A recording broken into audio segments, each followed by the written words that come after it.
Oke,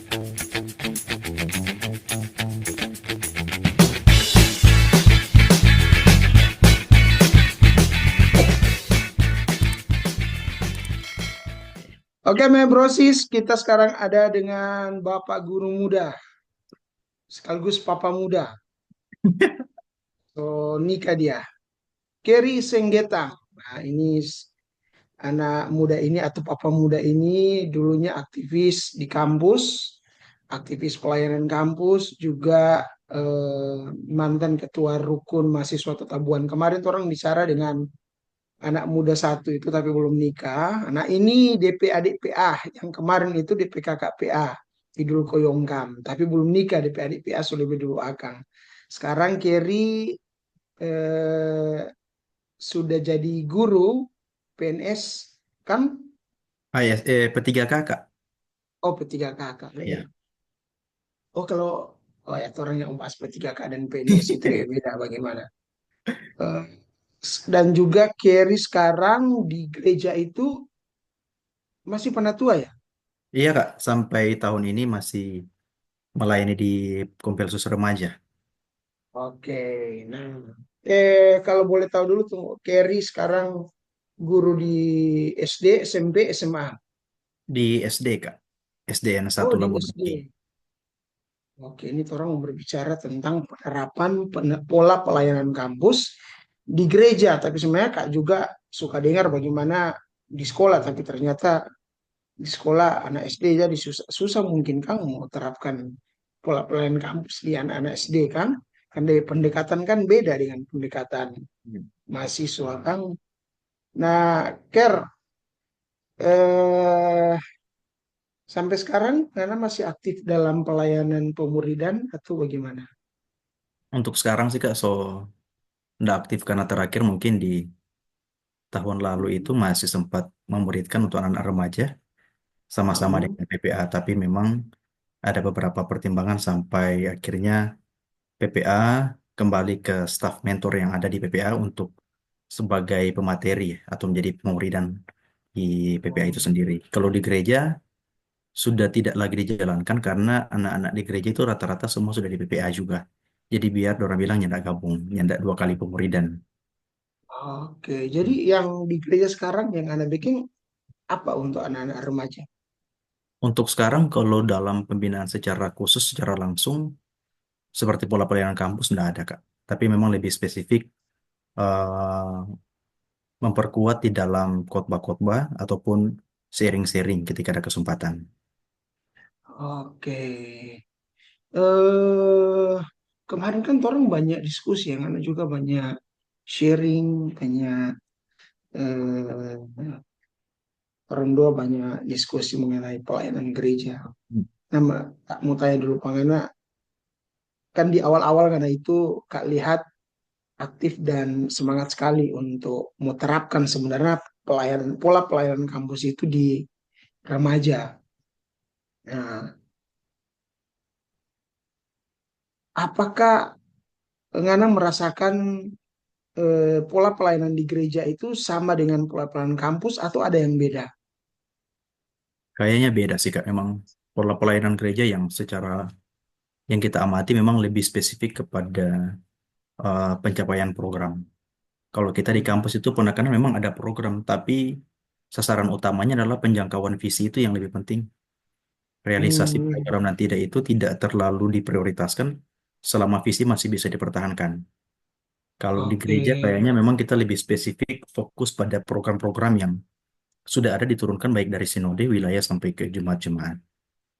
Kalau di pelayanan kampus itu, program itu adalah penjabaran dari visi, Iya. ya toh. Jadi misalnya visinya itu adalah menghadirkan shalom Allah. Nah, berarti penjabarannya adalah kita harusnya memberitakan Injil, menjangkau mahasiswa, gitu program-program atau orang ambil jadi Unima lah. Orang kan di UPK BPMK itu kalau misalnya visinya itu adalah menjalankan amanat agung, berarti di situ ada PI, PA dan PDE itu persekutuan. Ini pemberitaan Injil, pemuridan dan juga persekutuan doa dan ada hal-hal yang juga dilakukan dalam menjabarkan visi itu. Di rukun juga rukun-rukun, tidak semua rukun memang, tapi rukun-rukun ya seperti KMKT itu, tapi kerukunan masuk Kristen Tabuan juga begitu. Kalau di gereja Anda lihat bagaimana? Kalau di gereja berkaitan dengan visi, kita belum lihat sih sama seperti kampus yang memang eksistensinya lebih kepada penginjilan, pemuridan, dan persekutuan doa. Memang di sini ada, karena di dalam penginjilan, tapi orientasinya lebih kepada pelaksanaan ibadah. Doa juga Mm-mm. sama, lebih kepada praktek-praktek di ibadah, ada doa syafaat di dalamnya dan lain sebagainya. Jadi memang untuk secara kelompok inti yang kelompok kecil, bertumbuh bersama itu memang di gereja tidak dipraktekkan. Hmm. Walaupun pada dasarnya sebenarnya itu kalau dipahami dengan baik, itu bisa diterapkan di dalam konteks-konteks ibadah, kalau memang bisa dimaksimalkan. Tapi memang sayangnya biasanya itu orang ketika ibadah lebih fokus pada organisatorisnya, bukan pada pelayanannya. Itu yang menjadi salah satu kendala. Jadi Itu orang di hadir itu gereja. bukan, ya gereja. Karena memang kadang-kala buktinya juga di khotbah orang tidak serius. Apalagi yang dalam pemimpin ibadah itu biasanya kan seorang penatua itu dilatih, tetapi tidak maksimal seperti pemuridan yang dijalankan di kampus, yang pendalaman Alkitab. Sehingga kadang-kala khotbah-khotbah yang diturunkan itu sekedar dibaca.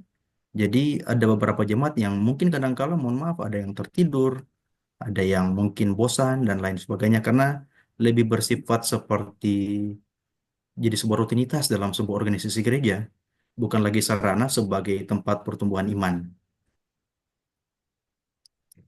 Oke. Care, jadi ini orang dua sharing biasa saja tuh. Iya. Care, jadi berarti yang Anda lihat perbedaan yang mendasar antara pola pelayanan kampus, tunggu, Kak mau tanya dulu. Yang Anda pahami pola pelayanan kampus itu seperti apa dan pola pelayanan di gereja itu seperti apa? Kalau yang kita pahami, Kak, pola pelayanan kampus itu adalah bagaimana orang dibentuk menjadi murid Kristus dan pergi untuk dia di dalam Oke. proses penginjilan pemuridan. Di gereja pada Pergi. dasarnya sama. Hmm. Gereja pada Terus dasarnya terus. sama.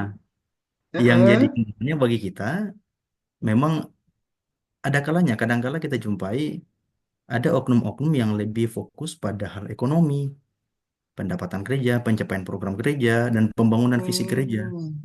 Jadi orientasi dalam hal penginjilan, pemuridan, pertobatan orang-orang, kayaknya itu hanya lebih kesinggung-singgung sedikit, tidak menjadi pusat utama. Itu yang kita lihat. Yang prakteknya, Ini walaupun tujuannya sebenarnya bukan ke situ sebenarnya kita tahu sih tujuannya utama. oke. Nah, tapi yang Kerry sampaikan ini adalah apa yang Kerry rasakan di lingkup gerejanya Kerry toh. Iya, tidak semua. Orang nggak perlu bilang DP nama ya, perlu Iya, bilang. Karena kan orang juga belum bikin survei apakah gereja taruhlah jemaatnya Kerry itu dengan jemaat yang tetangga atau yang di lain itu sama atau beda ya orang nggak tahu. Meskipun memang dalam pengamatannya Kak secara pribadi juga ya enggak jauh-jauh beda lah. Oh, oke. Nah, kira-kira bagaimana pelayanan kampus yang Kerry pahami itu dapat apa istilahnya melengkapi pelayanan di gereja. Caranya bagaimana itu? untuk sekarang ya Kak, kalau secara pribadi atau Iya, yang Kerry rasakan atau terserah Kerry mau yang Kerry mau cerita ngana punya apa di pengalaman atau menurut ngana punya apa bagaimana ya, pendapat. kalau secara pribadi sih Kak, memang pelayanan kampus sangat-sangat bermanfaat bagi kita ya. Apalagi Mm-mm. dulunya kita kan memang tidak pernah terpikirkan untuk pelayanan dan lahir baru di kampus, tangkap visi juga dari pelayanan kampus dan sampai akhirnya punya visi untuk kembali ke gereja, membawa visi yang sama yang dari tangkap di dalam pelayanan kampus yaitu dalam hal penginjilan dan pemuridan khususnya apalagi dalam hal Mm-mm. persekutuan doa. Tapi yang menjadi kendala memang di dalam gereja, apa yang sudah kita rancangkan dari kampus, pola-pola yang kita dapat di kampus khususnya dalam hal penginjilan dan pemuridan itu sangat sulit diterapkan di gereja. Mulai dari kebiasaan-kebiasaan orang yang memang datang beribadah sekedar rutinitas, tetapi juga ada terkendala dengan beberapa program. Karena gereja kita itu agak susah menerima pengajaran-pengajaran dari luar yang dianggap adalah pengajaran yang sesat, jadi tidak mudah Mm-mm. membuka ruang pelayanan, khususnya dalam hal sentralisasi untuk pemuridan ataupun penginjilan. Jadi memang kalau dalam konteks penginjilan yang saya lihat selama ini dalam gereja kami memang orientasinya lebih kepada praktek-praktek ibadah. Memang Injil diberitakan di dalam, tetapi mungkin kalau betul-betul mau mendalami, kayaknya memang kita belum dapat selain daripada kegiatan-kegiatan katekisasi CD, Mm-mm. kegiatan-kegiatan yang lain, ibadah KPI saja mungkin kadang-kala tidak terlalu fokus pada Injil karena tergantung pada pembicara yang akan menjadi pemateri atau kadim di waktu ibadah. Ter, kalau tadi kan Anda bilang memang beberapa atau di gereja itu kadang-kala sulit untuk menerima pengajar-pengajar dari luar. Kalau bagian ini dari satu sisi Kak memahami dari sistem kewaspadaan gereja terhadap apa namanya ajaran-ajaran sesat lah katakan atau Ya. ajaran yang tidak seasas dengan gereja tertentu, Kak di bagian ini cukup setuju ya karena untuk membentengi ini. Yang Kak tidak setuju adalah belum tahu ajarannya seperti apa, belum diuji, tapi kemudian langsung ditolak. Nah, itu yang sangat disayangkan. Tapi eh, kalau Kak pribadi Kak melihat justru dalam istilah-istilah yang digunakan di pelayanan kampus itu kadangkala implementasi di pelayanan gereja itu agak berbeda dengan pola pelayanan kampus. Misalnya begini, penginjilan, pemuridan. Ya toh, kata penginjilan pemuridan ini sebenarnya kan bukan hanya istilah di pelayanan kampus, tapi justru Ya. pelayanan kampus itu mengadopsi istilah yang ada di gereja, penginjilan pemuridan. Mhm. Tapi dewasa ini kata ini istilah penginjilan dengan pemuridan ini justru penerapannya jadi agak beda di beberapa gereja dengan pola pelayanan kampus. Nah, tidak semua gereja ya, tidak semua gereja karena Kak juga ada lihat beberapa eh, sinode atau bahkan ada jemaat juga di Kak punya sinode, toh itu ada yang menjabarkan penginjilan dan pemuridan itu secara tepat. Tapi ada yang melakukan itu, mengimplementasikan penginjilan dan pemuridan, tapi tidak tepat sasaran. Nah, yang Kak lihat itu adalah banyak atau ada hamba-hamba Tuhan dan aktivis gereja, mungkin dalam hal ini orang fokus saja ke aktivis pemuda dan remaja, ya toh tidak paham tentang kata penginjilan itu apa, pemudaan itu seperti apa, Iya. ya toh bagaimana menurut Kerry? Iya, betul sih Kak. Memang jadi kendala ketika bahas penginjilan, persepsi kita beda. Bicara soal Hmm, pemuridan, persepsi kita juga beda. Makanya memang tidak akan bisa disatukan pola pelayanan kampus yang Tora adopsi, mau diterapkan ke dalam pola pelayanan gereja yang sekarang ada. Karena pola cara memaknai katanya itu sudah berbeda sekarang. Tergantung iya, dari siapa yang mendengar. Karena memang kalaupun secara keseluruhan, saya pikir kalau dalam sinode itu tidak ada masalah. Tapi tidak tahu dengan turunnya ke jemaat-jemaat ke wilayah seperti apa. Karena sampai sekarang juga dalam artian kalau memang sinode menutup soal atau berbeda pandangan tentang penginjilan pemuridan, mungkin tidak akan ada program-program yang menopang berkaitan dengan penginjilan maupun pemuridan dan itu buktinya sampai sekarang masih ada. Kak sendiri juga iya. beberapa kali pelayanan di gereja kita kan untuk membantu Mm-mm. dalam proses penginjilan pemuridan. Jadi kan kalau di pelayanan kampus itu penginjilan itu adalah memberitakan Injil. Injil itu apa? Injil itu adalah berita tentang siapa Yesus dan apa yang Yesus lakukan, karya keselamatannya yang paling apa namanya ditekankan di situ, bukan Mhm. bagaimana apa namanya Tuhan Yesus itu menolong kita dari sakit penyakit, dari perekonomian, bukannya sekedar itu, karena kan kalau cuma dari perekonomian sebenarnya Tuhan memberikan kuasa juga kepada Ya. setan untuk boleh menambah kekayaan kepada kita, memberikan kesembuhan, tapi keselamatan kan hanya ada di dalam Yesus. Nah, ya yang jadi persoalan itu kan ya di pola pelayanan gereja itu memberitakan Injil, kebanyakan gereja kan itu karena tidak memahami apa namanya ya, istilah penginjilan itu seperti apa. Akhirnya hanya yang penting ada program namanya penginjilan, tapi justru yang dilakukan bukan penginjilan. Makanya adakah DP nama Komisi Pelayanan Doa dan Penginjilan, hanya pimpin Iya, ibadah berkhotbah tapi disebut penginjilan. gitu. Padahal kan penginjilan itu ya harus ada eh, apa namanya, berita bagaimana Allah itu mengasihi kita orang berdosa, menyelamatkan kita karena kita orang-orang yang tidak dapat diselamatkan dengan usaha perbuatan baik atau agama atau apapun yang kita lakukan, tidak bisa menyelamatkan kita hanya karena kasih karunia Allah. Tapi begitu ada orang yang so khotbah, khotbahnya apalagi cuma kayak seminar, lalu kemudian ditanya ada apa tadi menginjil. Ini kan Hmm. jadi persoalan. Salah satu ketua sinode, Pak KP sinode itu bilang begini, khotbah tanpa Injil itu adalah bukan khotbah, itu hanya sekedar seminar motivasi saja atau Oh, materi untuk memberikan motivasi kepada jemaat. Jadi harusnya khotbah yang benar itu adalah khotbah yang di dalamnya ada berita Injil. Ini mungkin yang jadi masalah, tahu kan? iya, Kalau orang lihat di gereja-gereja itu, kenapa sulit sekali anak muda, anak remaja, bahkan mungkin semua jemaat itu memberitakan Injil karena tidak tahu inti dari Injil itu apa. Atau menurut Kerry bagaimana? iya benar sih Kak. Kalau bagi kita lebih, kalau bicara soal pengetahuan, kita pikir banyak. Khotbah-khotbah yang kita dengarkan juga di ibadah-ibadah itu pasti memuat Injil.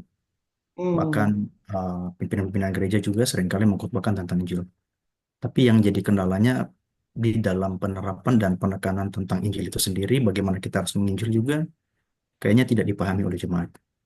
Jadi jemaat hanya sekedar memahami bahwa benar kita ini adalah orang berdosa, kita ditebus oleh Tuhan, dan Tuhan mau kita hidup untuk Dia. Selesai. Tapi untuk dalam hal bagaimana kita hidup betul-betul di dalam Injil itu hmm. kayaknya kita belum lihat. Hanya Nah, sekedar sampai pada pengetahuan. iya, makanya saat kita beritakan Injil orang itu dia terima, kita tidak hanya sampai di pemberitaan Ya, Injil, kita harus melakukan tahap selanjutnya, yaitu pemuridan. dan Penginjilan itu, kata kuncinya itu adalah multiplikasi. Kalau di kalimat panjang, penginjilan belum dikatakan berhenti kalau orang yang kita injili belum bisa menjadi menginjil. penginjil. Kita artinya belum dapat melakukan dan mengalami apa seperti apa yang kita lakukan begitu. Makanya Ya, kita perlu untuk setelah berita Injil kita harus follow up supaya pemuridan. Nah, tapi masalah juga adalah konsep pemuridan itu juga beda-beda. benar. Iya toh? Iya, Jangankan dalam pola pelayanan kampus dan di gereja, pola pelayan di apa nama di antar lembaga pun beda-beda. Jadi begini, Kak menemukan misalnya ya di satu gereja, gereja ini dia aktif melakukan pemuridan. Kemarin Kak baca cerita dengan Jody. Tahu Jody itu Kak adik iya, iya mentor. Kak. Iya. Jadi waktu dia turun dua baca cerita agak 1 hari waktu itu. Lalu dia bilang begini, Kak, kita temukan di gereja ya, di mana dia ada pelayan, dia kan ambil S2 tuh di UGM. Bilang Hmm, dia bilang di gereja itu pemuridan itu aktif, kelompok-kelompok kecil itu ada aktif. Tapi sayangnya tugas dari kakak kelompok itu hanya sekedar kasih apa namanya, ada pertemuan lalu kemudian ajar, ajar. Nah setelah itu sudah selesai, jadi hanya fokus ke doktrin. Sementara pola pelayanan kampus itu diajar kita bukan hanya sekedar mengajar. Tuh ya orang kan ada iya. lembaga-lembaga tuh di kampus itu ada pelayan-pelayan lembaga, misalnya LPMI itu. Nah sekarang akhir-akhir ini dia bentuk EE4G, EE4G sekarang masuk di pelayanan kampus. Eh, karena Kak memang basicnya juga sebelum masuk di EE itu pelayanan kampus, ada KPMK di situ. Jadi yang Kak pahami adalah di pelayanan kampus itu orang itu bukan hanya mengajar tentang cara menginjil, bukan cuma sekedar ajar doktrin, tapi orang latih anak-anak itu bagaimana dia punya karakter, dia punya kehidupan yang menghidupi Injil seperti Kerry bilang tadi, hidup sepadan dengan Injil, dan itu bukan hanya ada di kelas, bukan hanya dilatih di kelas, bukan hanya dilatih 1 minggu 2 minggu, tapi orang latih terus menerus. Itulah kenapa di pelayanan kampus itu relasi antara kakak, kalau ODP istilah kan kakak PA dan adik PA, kalau kalau kak pakai istilah mentor dan adik mentor itu hubungannya bukan hanya sekedar saat ada kelompok, tapi hubungannya itu terus menerus sampai mati. Dan karena terus menerus sampai mati, jadi kayak misalnya Kerry dengan Idul. Biar Kerry PNS, Idul belum, atau misalnya Sukaweng lebih dulu, tapi tetap kakak mentor. Jadi tanggung jawab sebagai mentor itu tetap ada. Jadi ada waktunya ketika mungkin Idul lihat Kerry ini apa lihat rupa so lain no DP ini, pasti ada waktunya mau telepon cari tahu, mau berdoa sama-sama, kasih ingat. Karena memang tanggung jawab seorang mentor itu terus menerus sampai selesai. Nah, ini yang Kak lihat yang jadi perbedaan di pola pelayanan gereja dan ada ya antar lembaga. Ya Kak bersyukur saja karena Kak pernah aktif dalam pelayanan kampus dan Kak tahu pemberdayaan itu seperti apa. Nah, kalau begitu Ker, apakah waktu Kerry masuk di gereja, tuh Kerry mulai-mulai kan kemarin-kemarin itu sempat jadi rame juga tuh Kerry mau coba untuk masuk di gereja. Ada tantangan dengan pendeta, dengan majelis. Nah, itu maksudnya seperti apa tantangannya? Karena kan itu jadi tantangan juga orang yang sudah di pelayanan kampus, lalu dia mau terapkan di gereja, tapi sulit. Nah, kalau Pak Kiri sendiri, bagaimana itu sampai akhirnya Kiri sampai sekarang ya mungkin Kak bisa katakan ya sarakan pementor daripada baku ambil terus. Iya, Bagaimana? iya. Memang jadi pergumulan sendiri sih Kak. Daripada selain daripada uh, mungkin perbedaan pandangan berkaitan dengan penginjilan pemuridan dari kita pribadi dengan pimpinan-pimpinan yang ada. Nah, Selain itu juga memang mungkin faktor-faktor kebiasaan yang kita praktekkan di jemaat kan kita biasanya itu hyperkritik di bagian awal pelayanan. Sehingga memang hal-hal apapun mungkin yang akan kita sampaikan itu sudah dianggap sebagai pengkritik atau mungkin bisa sebagai merusak suasana yang ada. Ini mungkin yang sama dengan Kak Seri dengan fase lalu dan memang tunda fase sama. Awal start memang frontal, tapi akhir-akhir ini melihat bahwa oh ini tidak bisa. Cara-cara ini mungkin keliru karena kita tetap bagaimanapun di dalam jemaat sepintar apapun yang orang anggap kita, walaupun masih usia muda, tetap kita harus menghargai, menghormati orang-orang yang lebih tua. Dan hmm, biasanya ini orang-orang yang lebih tua ini akan didengarkan ketimbang orang-orang yang membawa perubahan yang baru. Apalagi seperti kita yang punya pola, punya mindset tentang pemuridan yang di kampus kita coba adopsi ke dalam pemuridan yang ada di remaja, tetapi juga yang ketika pernah kerjasama dengan PPA, tapi ditolak karena dianggap pemuridannya itu bersifat monoton. Ya, jadi memang agak agak susah di bagian awal karena berbeda. Padahal ini orang-orang yang bilang monoton ini orang-orang yang tidak hadir di dalam pemuridan. Kalau mau ditanyakan langsung kepada anak-anak, mungkin anak-anak berpikir lebih senang waktu pemuridan kita yang kemarin. Karena bukan sekedar kita belajar, ada permainan di dalam, ada sharing juga di dalam, ada banyak hal hmm, yang bisa dilakukan di dalam pemuridan. Tapi untuk sekarang yang kita lihat, karena yang pemuridan kan hanya PPA.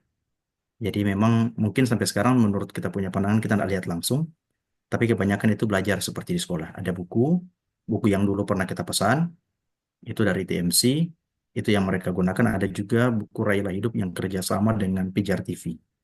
Itu sebagai bahan dasar pembelajaran bagi anak-anak PPA sekarang. Kalau hmm, di Dumoga kan memang untuk pembelajaran itu diserahkan semuanya kepada Idul. Jadi dia yang kelola semua. Sampai mekanismenya seperti apa, prosedurnya seperti apa dikelola sehingga boleh boleh jalan dengan baik. Tapi bagi kita sih Kak, hal paling berpengaruh itu adalah pola hidup kita di jemaat. Apakah kita jadi hmm, teladan atau tidak? Kalau kita tidak jadi teladan secara otomatis mungkin akan ditentang oleh berbagai pihak. Tetapi kalau hmm, buah kita sudah terlihat dengan baik, buah kesabaran kita juga sudah terlihat dengan baik, secara perlahan pola pelayanan yang kita mau impikan itu di dalam jemaat akan mulai terbuka jalannya. Jadi memang bagi kita Hmm, secara pribadi untuk sekarang ini mungkin lebih fokus pada pembentukan karakter secara pribadi. Tidak lagi jadi frontal seperti dulu dan lebih rendah hati mungkin. Dan mungkin perlu persiapkan strategi khusus di waktu-waktu yang akan datang. Jangan pakai pola yang lama. Karena itu pola yang lama pasti sudah ditolak. Karena kita memang sempat sharing dengan beberapa pimpinan sinode juga, memang susah kalau mau terapkan pola pelayanan kampus di tengah-tengah gereja yang sudah membudaya selama puluhan tahun itu tidak mudah mau merubah. Jadi orang harus ikut alur dan melihat potensi atau peluang di mana yang bisa kita masuk, baru kita bisa masuk. oke. Tapi orang dua ini tidak sementara membandingkan bahwa pola pelayanan kampus itu lebih bagus daripada pola pelayanan gereja, bukan di situ ya. Ya, Tapi bukan. orang mau coba untuk diskusi bagaimana sih pola pelayanan kampus, penerapannya di kampus dan juga pola pelayanan di Gereja. gereja. Nah, karena kalau orang tidak punya konsep yang sama tentang penginjilan itu apa, pemberdayaan itu apa, sulit bagi orang untuk menerapkan dua hal ini. Nah, ini agak sulit juga memang kan, orang juga mau paksakan untuk menerapkan pola pelayanan kampus di gereja, tapi kalau orang-orang di dalam itu, pengurus gereja tidak paham, ya sulit bagi orang untuk melakukan implementasi pola pelayanan kampus.